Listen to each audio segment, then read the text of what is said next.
Hello, and welcome to episode 3 of The Case For. I'm Matt Campobasso.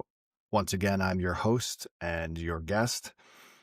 Um, I want to talk about a very specific moment that a lot of us know too well. It's that quiet moment when you finally admit to yourself, I cannot keep doing this. And then you don't say anything to anyone, and you keep on doing it. There's a gap between when we know the truth and when we are willing to actually speak it out loud. The speaking out loud can happen in two ways: when we are finally brave enough to say it, or when the truth is presented to us by the outside world and we have no choice but to acknowledge it. And in that gap between the knowing and the acknowledging, well, that is where most of our worst decisions and biggest regrets are born. So, in this episode, I am going to make the case for telling the truth sooner. Let me start with something simple.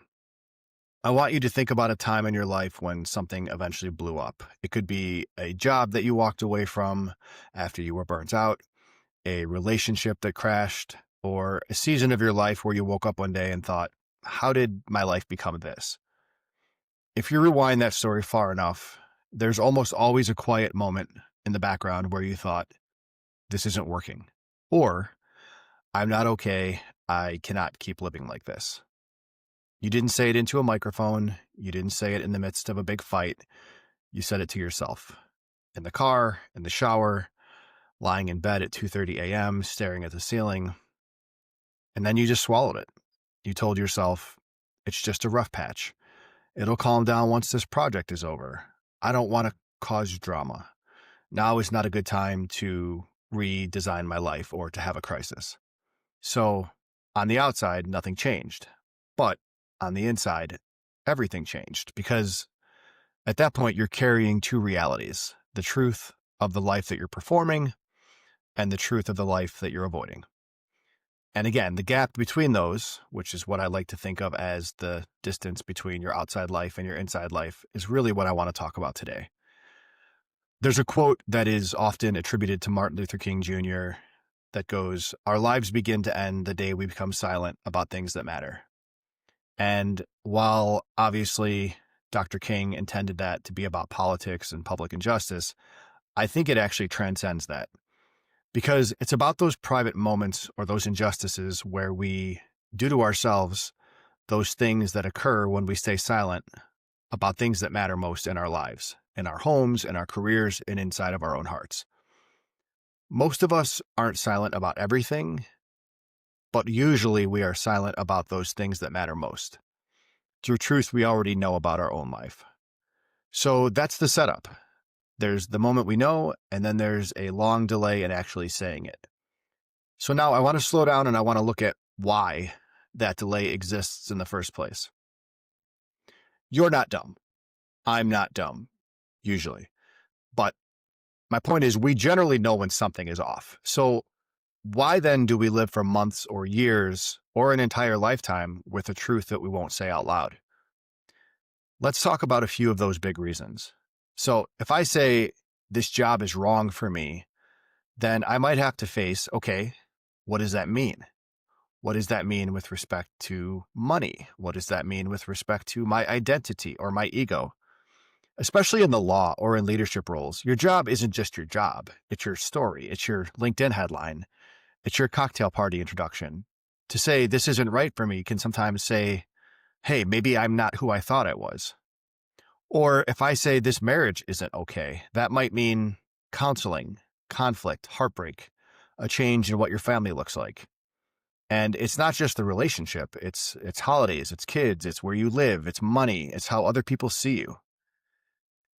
If I say I'm burned out and I can't keep performing like this, then I might have to step off the pedestal as being the reliable one or the hero, the person that everybody calls when a fire starts. So we do this math in our heads. We say, well, if I don't say it, then I don't really have to deal with it. We know that's not true, but it does feel easier in the moment and for a while. And if fear of the cost doesn't keep us quiet, our need to be the good one or the strong one often does. A lot of us, myself included, carry a deep need to be seen as the responsible one, the loyal one, the one who stuck it out. So if I say, I can't do this anymore, then that tells me that I run the risk of becoming the villain in someone else's story, whether that's a job or a relationship or a friendship. You could be the parent who blew up a family. You could be the employee who walked away from a great opportunity or a chance to make millions. Or you could be the spouse that gave up. So we'd rather quietly suffer through that risk than being the ones who started it.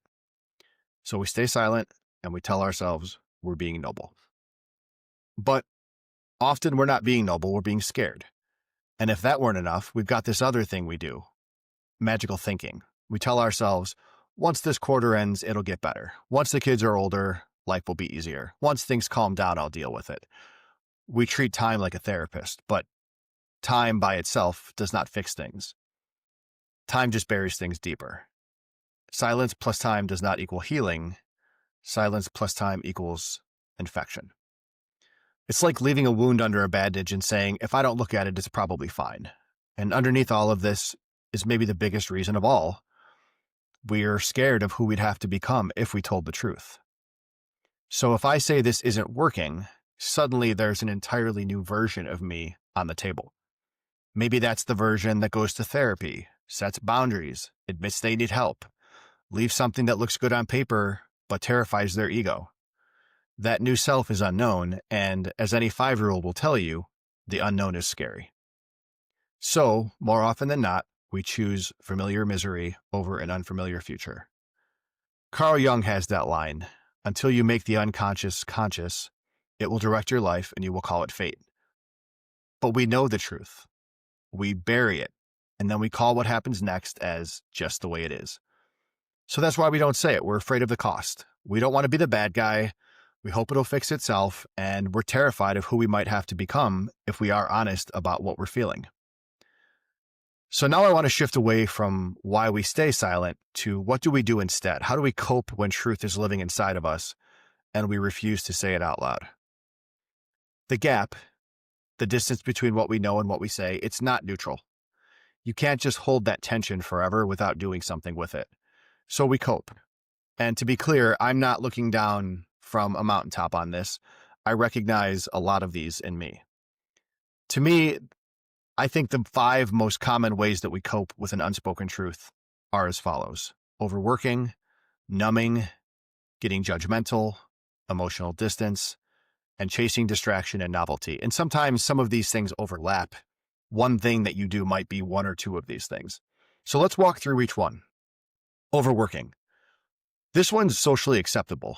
It's a way that people can avoid the truth by drowning themselves in work. If your calendar is packed, again, professionally, personally, you got back-to-back calls. If you're a lawyer, you have court, depositions, trials, deals, emails, text messages, whatever it is.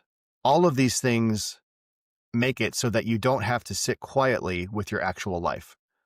You don't have to feel that marriage that's drifting. You don't have to feel the distance from your kids. You don't have to feel the disconnect inside your own chest.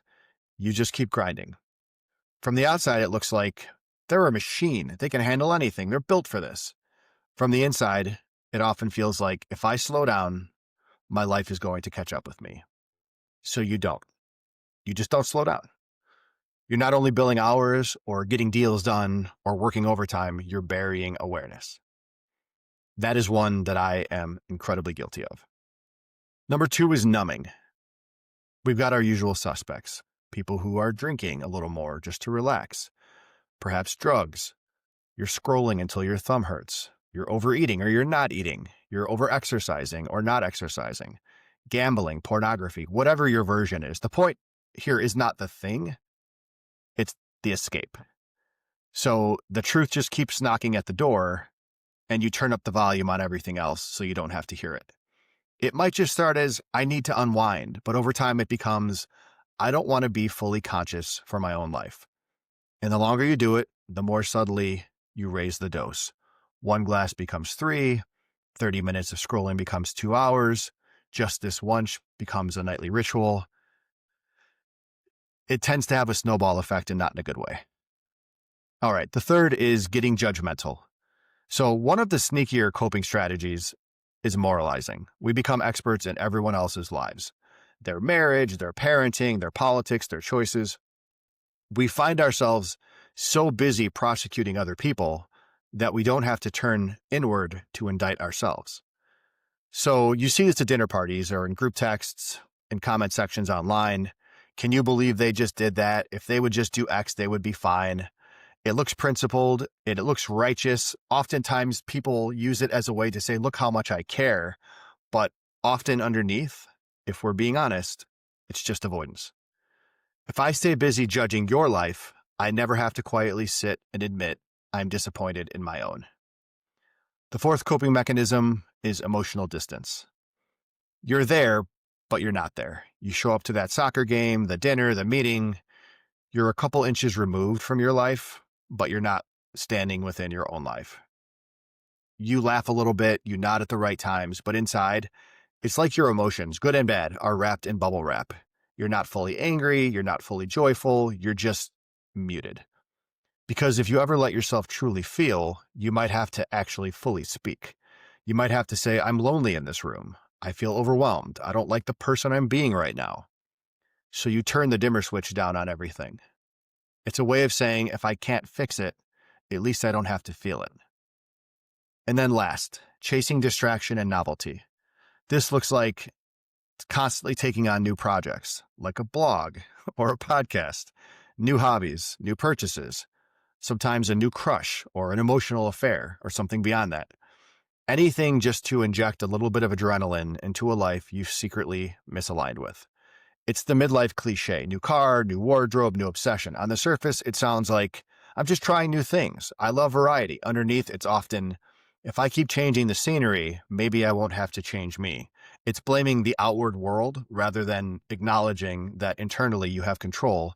You're just failing to do something about it. We become like a character in every movie who keeps changing jobs, cities, partners, and the audience can see exactly what the problem is.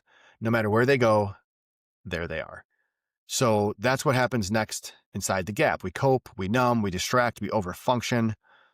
What I want to do next is I want to connect to what really happens outside, the way that all of this unspoken truth eventually explodes into real world consequences. Here's the part that we don't like to admit. Some of our worst decisions did not come out of nowhere. They came out of living for too long in that gap. When you live with the truth that you won't say, you're much more likely to blow up a relationship in one explosive fight rather than have had 10 hard conversations over time. Quit a job dramatically instead of talking about misalignment months earlier.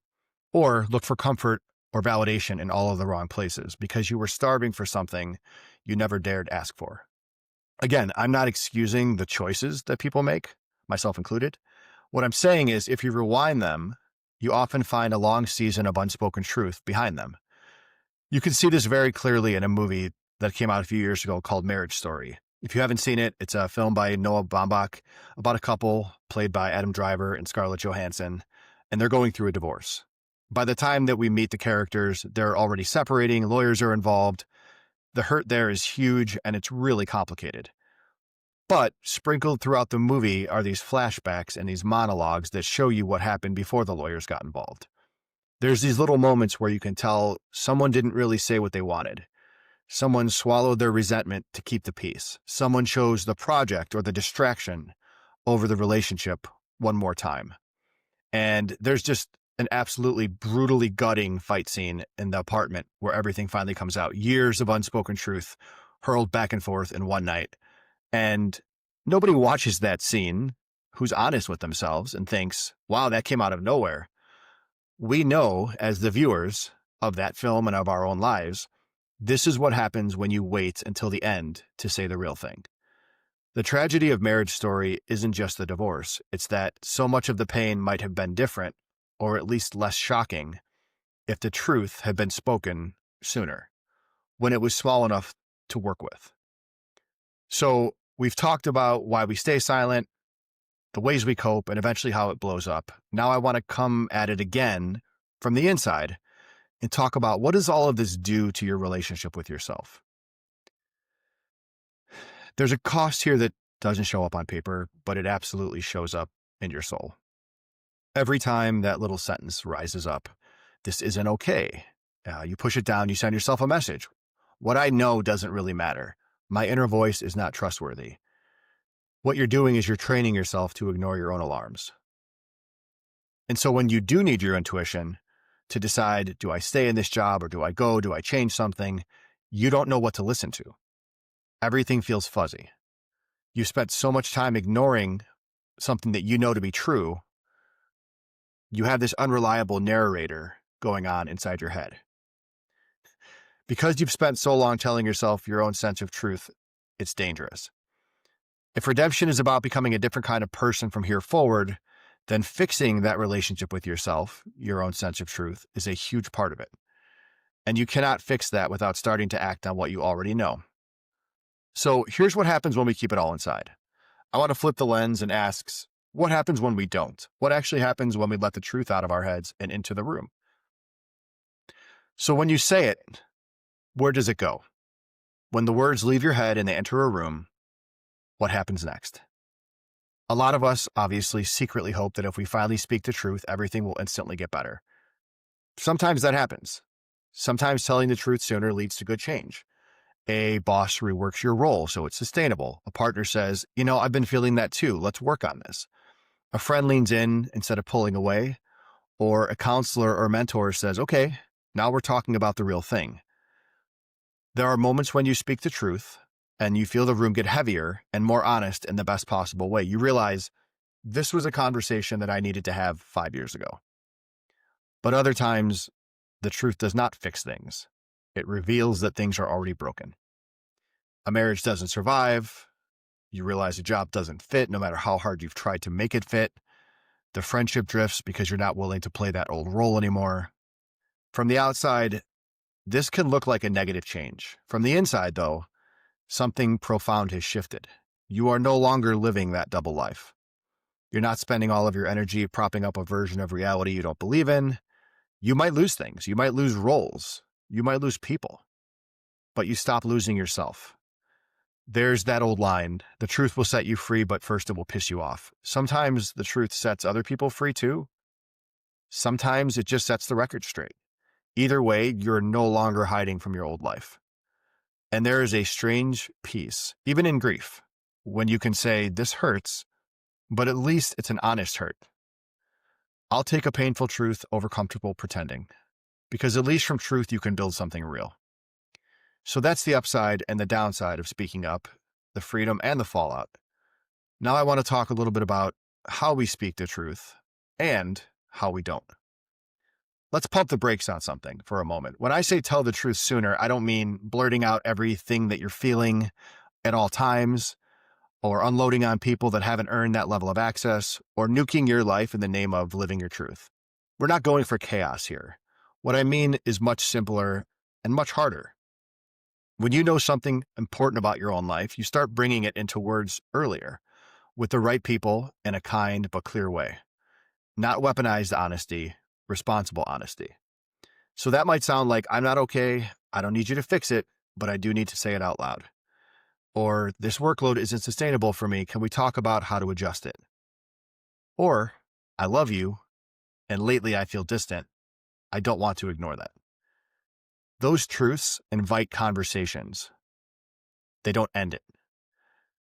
And as I say all of that, I also want to admit something that complicates the picture a bit. In a perfect world, we would tell the truth always and immediately. The moment something feels off, we'd name it. No gap, no delay, no canyon between our inner life and our outer life. And I do think that's the direction we should all be moving toward.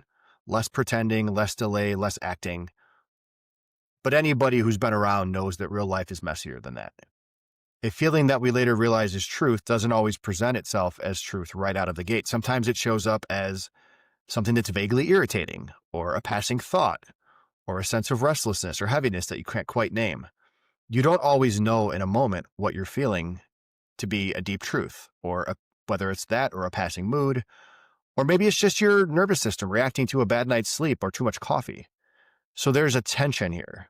On one hand, we want to tell the truth as close to real time as possible, and on the other, we do need enough reflection to know whether what we're feeling is actually the truth or just the weather. So here's how I think about it. Don't ignore the first feeling. Also, don't announce it as an ultimate truth. Notice it, write it down, sit with it, bring it to somebody that you trust that has earned that level of access and say, hey, this keeps coming up. Does this sound like something that's like needs to be dealt with? Or am I just reacting to something else? And if that person knows you, maybe they won't have the answer, but I'm sure they'll listen, and maybe just talking about it out loud will get you to where you need to be. Over time, you start to recognize certain feelings not as random noise, but as early drafts of a deeper truth. The goal isn't to blurt out everything raw. The goal is to shorten the distance between something feels off on the one hand, and I've sat with this long enough to know it's not going away, and now I'm going to say it out loud on the other. So yes, I'm absolutely in favor of telling the truth always and as soon as wisdom allows, but just remember, sometimes you have to let that feeling knock a few times before you know it's the truth at the door.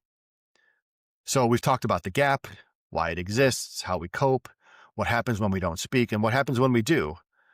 And now I want to connect all of this back to something bigger that I've already spoken about on this podcast and on my website, The Case For, hosted by Substack. Redemption. In the last episode, I argued that you are not your worst moments. You are not the sum of your bad seasons. Telling the truth sooner is one of the ways that we live that out.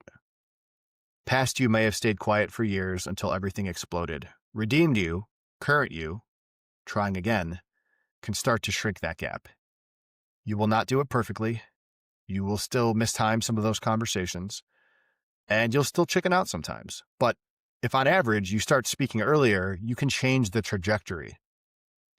You're no longer constantly setting up the conditions for new disasters. You're saying, I may still stumble, but I'm not going to stumble in the same way for the same reasons forever and ever.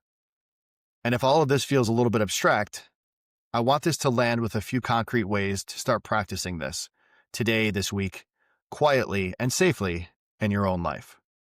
So I want to leave you with a few simple experiments. Not a 10-step program, just a few small moves that will tilt you towards the truth. First, I want you to name one unsaid truth. After this episode, take 60 seconds and ask yourself, where am I pretending not to know what I actually know? It might be, I'm not happy in this role. It might be, I can be honest with myself about the fact that I feel lonely in this relationship, or I'm scared about my health, or I don't like who I am when I'm working this much.